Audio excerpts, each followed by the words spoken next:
Live from our studios at One Television Plaza, this is your Mid-Ohio Valley Morning Brief.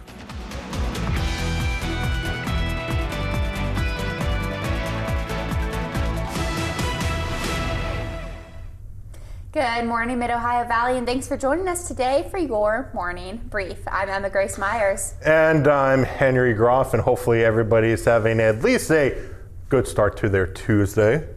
The weather certainly isn't. The weather will not be for the foreseeable future. And this morning we were trying to come up with ways to describe March, like April showers bring May flowers.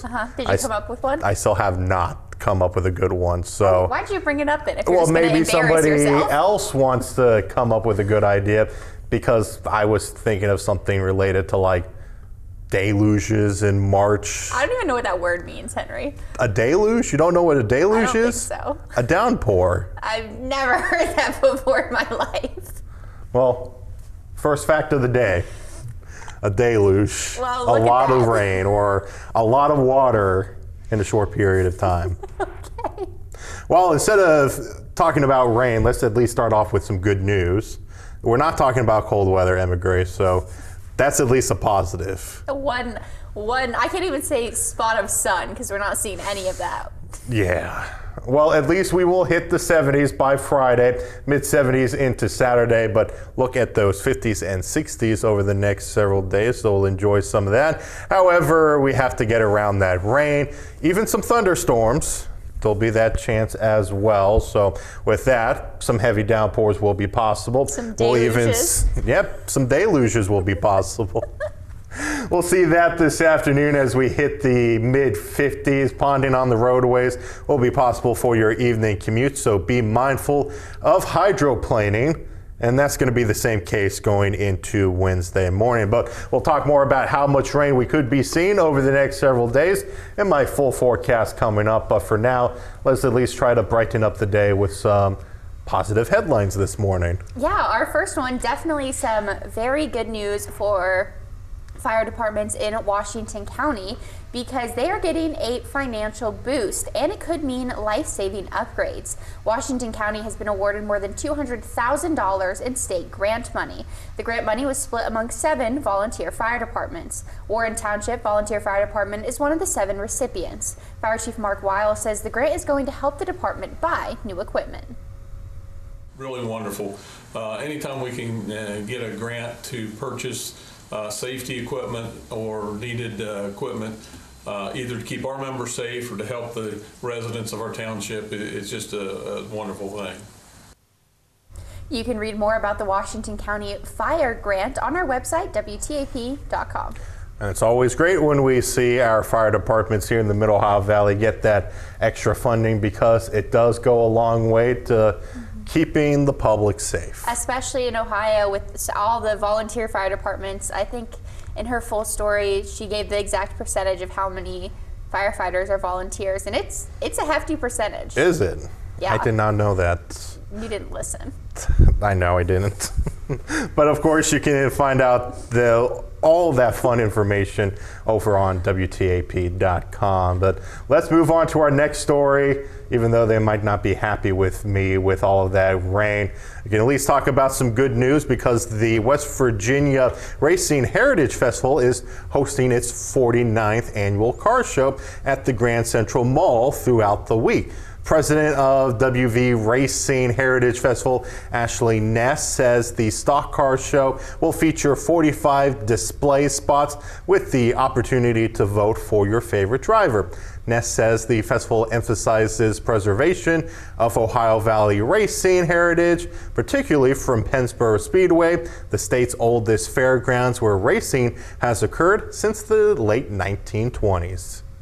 Come to one of the local tracks and you'll want to get into it. That's all there is to it. The excitement's there, the camaraderie's there, the people in the pits are always nice. 90% of the drivers are all about the fans, and without the fans, the tracks don't survive. To come on out and pick their favorite car.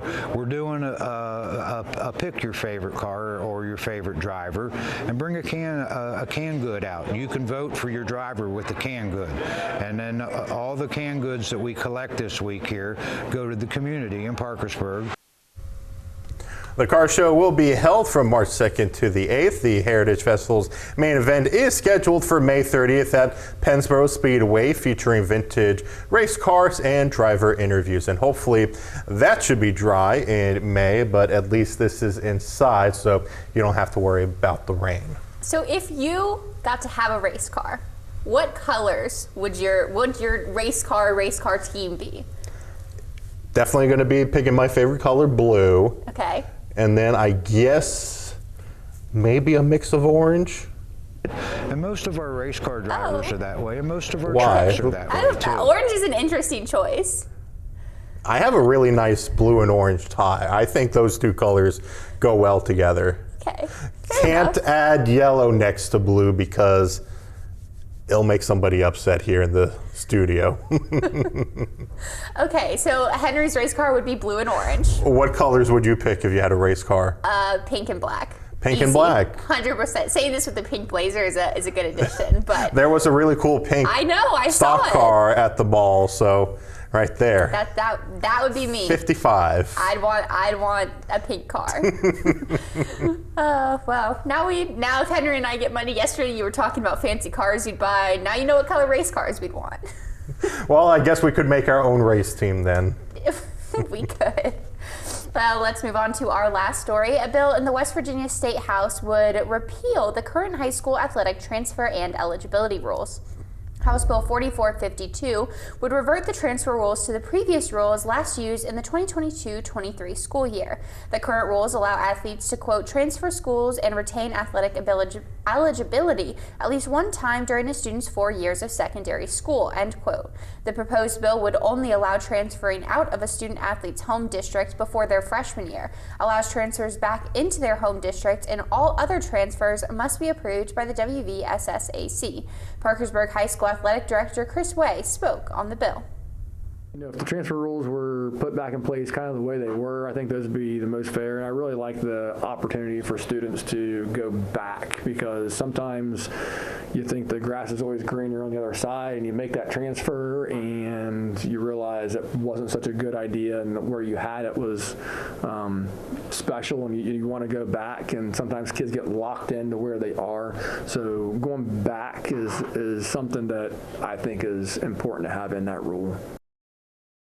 According to the WVSSAC, there have been 1,261 transfers since the 2023-24 school year, when the current rules were established. I didn't know it was such a big number. I know, that is a crazy number. Was that a big thing at your high school? I really never kept track. I never noticed when I was in high school new kids starting where I was, because again, It was a big school. it's a huge school. Yeah, it definitely was a thing at my high school when I became a high schooler. I feel like my sophomore and junior years, that's when people started to transfer and to swap their eligibility. So we had a lot of people transferring to play boys basketball. Well, even outside of sports, I really never saw that many kids move out of my high school and then new kids moving in. It really didn't happen that much, or maybe it did, I just never noticed. Like I say again, it was a huge high school. Henry didn't like to expand his social circle, obviously. I think we should move on to our next story. Well, our national story today is that Starbucks is ready to spring forward. Yay. Thanks, Henry. The company is launching its latest seasonal lineup today. It features chai, ube, lavender, and coconut flavored drinks. In addition to the new choices, Starbucks is also bringing back its iced lavender cream matcha. Later this spring, Starbucks will unveil its new iced mango cream matcha. More menu information is available at the Starbucks website. I'm gonna have to be honest. I usually always probably order the same afternoon coffee wherever I go. It's most likely going to be a caramel macchiato. Yeah. It's always my safe option. All of those, well, I don't like coffee. I feel like that's the first thing, is I don't like coffee, but all of those sound really gross. I've tried the lavender one. It's not that bad. It's actually an interesting taste. Yeah, it doesn't really. But of course, you boat. don't like coffee. I don't like coffee at all. But to each their own, I suppose. I just do this show. Everybody has personal favorites. I do this show. I wake up at 2 a.m. just on raw determination and vibes. But we'll have more fun stories like that coming up after the break, including a possible wedding that happened between Zendaya and Tom Holland, and a study on Neanderthals. And then we'll talk about rain. Unfortunately. Now, here's your first alert weather update with meteorologist Henry Grof. Well, we're certainly going to be dealing with a deluge of rain over the next several days. At least this morning, we didn't have any heavy rain moving through, but that is certainly going to be changing this afternoon, and especially over the coming days, where we will also introduce that chance for some thunderstorms. So with that, we are going to be dealing with some localized flooding because of all of this precipitation.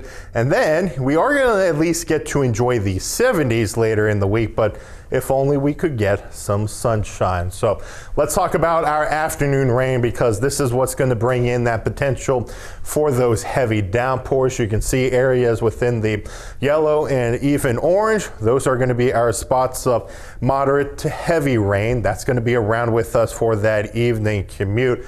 So be mindful of that potential for hydroplaning.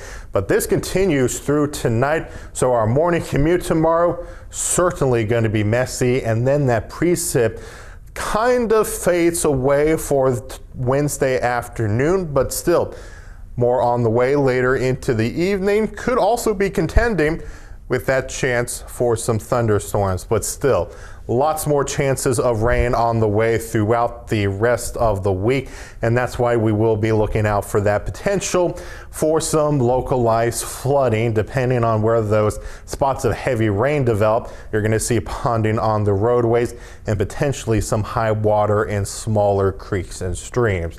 That low threat continues into our Wednesday, and we may see that continue to get extended into Thursday and even into the weekend. So through our Tuesday, we're going to see areas picking up potentially over an inch of rain, but going into Wednesday, we're just going to add more to that, looking at areas picking up to 2 inches of rain, and even heading into the weekend, we'll add all of that together and potentially see spots closer to 4 inches of rain, since we're just going to be stuck with this unsettled weather through the next several days. So mainly cloudy through the morning, dealing with some drizzle as well, but your afternoon is when that rain will return. Heavy at times, temperature staying steady through the day in those mid 50s and lower 50s heading into tonight. Going into tomorrow, we'll still deal with that gloomy weather. Temperatures on that upward trend into the 60s. And looking at your 7-day forecast, it's basically just all wet weather. Now Friday, just looking at a few showers, some of that just mainly in the morning. So we should at least get a bit of a break into Friday afternoon. But still, thunderstorm activity into Saturday. And don't forget on Sunday, move those clocks forward by an hour as we spring forward. Now, time to take a look at what's trending.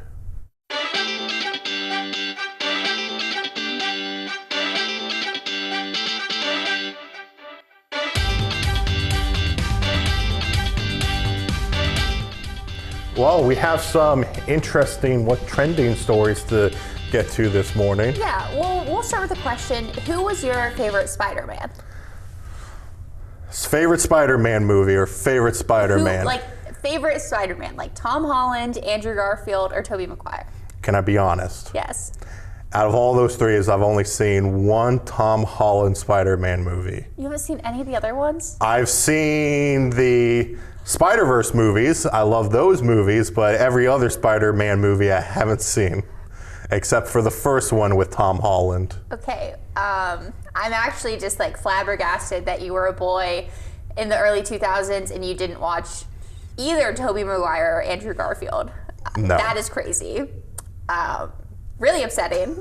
So I guess we'll say Tom Holland is your favorite. Mine personally, I'm a big Andrew Garfield girl myself, but speaking of Tom Holland, Spider-Man co-stars Tom Holland and Zendaya are now married, according to the actress's stylist. LaRoche says the 29-year-old Hollywood elites wed in secret. Rumors began swirling after Zendaya was spotted with a gold band last month. It appears to have taken the place of the diamond ring, which she wore to the Golden Globes in 2025. Zendaya obviously starred in Euphoria and Dune Part 2, or if you're my age, I know her from Disney Channel's Shake It Up. Holland obviously plays Peter Parker in the recent Spider-Man movies. At least you put Dune 2 in there. What a great movie. I haven't seen Dune. Oh, you got to see Dune. It's don't tell me what movies to see when you haven't seen Spider-Man. It's actually interesting. So Zendaya is going to... Zendaya. Yes. She's going to be in a movie. I think it comes out in April. I can't believe I already forgot about what it's called. But with Robert Pattinson? Yes. Yeah. I can't remember So what it's in called. that movie, they're both planning on getting married, but something happens that derails the whole thing. I think it's called The Date. I think it is. I should know what it is. I don't trust your movies anymore. Should have brought my phone over here. Could have opened up Letterboxd to find out, but it comes out in April, and I'm planning on seeing it. It does look good. I know. I've seen a lot of the promos for it, but I also love Zendaya and Robert Pattinson. So it's called The Drama. Thank you to our director Austin in the back for getting those answers for us. And it comes out April 3rd. Okay. Well, let's move on to our next story because we're going to talk about Neanderthals. I certainly feel like one this morning. Anyway, a new genetic study is shedding light on the prehistoric pairings between Neanderthals and early modern humans. Scientists already know the two groups had children together. Most people today carry a small percentage of Neanderthal DNA. Researchers at the University of Pennsylvania analyzed the genomes of 73 modern women and 3 female Neanderthals to better understand how that DNA was passed down. Their findings, published Thursday in the journal Science, suggest most interbreeding likely occurred between male Neanderthals and female Homo sapiens. The research may help explain why modern humans carry almost no Neanderthal DNA on the X chromosome. Experts caution genetic models can't fully capture ancient social dynamics, but the new study offers new clues about encounters 10,000 years ago. I thought that was pretty cool. Interesting story. Yeah, I thought my joke about you being a Neanderthal was pretty interesting too. Of course, just learning some fun facts here this morning, and I think we should learn some more fun facts about Daybreak Trivia. Yes, I suppose we can. Our question was, who was the first president to have their veto overrode? And the answer was President John Tyler. So back in 1845, Congress reined in President John Tyler's zealous use of the presidential veto, overriding it with the necessary 2/3 vote. This marks the first time Congress used the constitutional provision allowing congressional veto overrides and represented Congress's parting gift to Tyler as he left office. Tyler used the presidential veto 10 times on a variety of legislation during his administration. The frequency of his use of the veto was only second to that of Andrew Jackson, who employed it 12 times during his tenure. And the best way to describe that is like using the Uno reverse card. Just saying no, and then Congress goes Uno reverse card. Or the cancel card. Or the cancel card. It's always fun to think about politics as a way of a game sometimes. Well, politics is a game at this point. That's probably a good way to put it. But on that note, thank you guys for joining us today for the Morning Brief. He's Henry Grof. I'm Emma Grace Myers, and we'll see you again at the noon.